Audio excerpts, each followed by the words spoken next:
Hello, good afternoon. My name is Ken Rita. Welcome to the Hatteras 65 GT.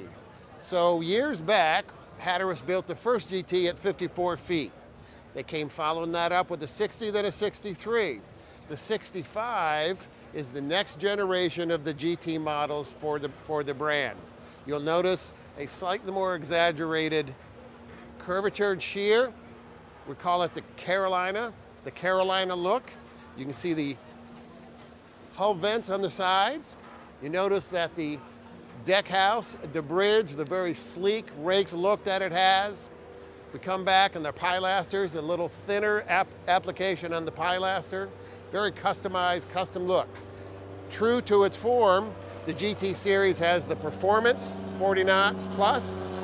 It has the fishability that Hatteras is known for, certainly the sea-keeping characteristics, all found in the Hatteras, certainly in the GT series. We come back this way a little bit, you'll notice the cockpit.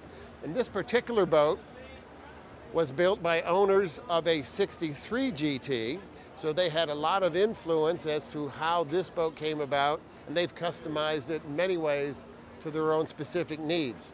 It's a family that fishes an awful lot. They're very, very well experienced in the variety of the circuits up and down through the Caribbean. All right, so to gain more information on the new Hatteras GT65, please contact your local MarineMax agent. Glad to take care of you. Thank you very much.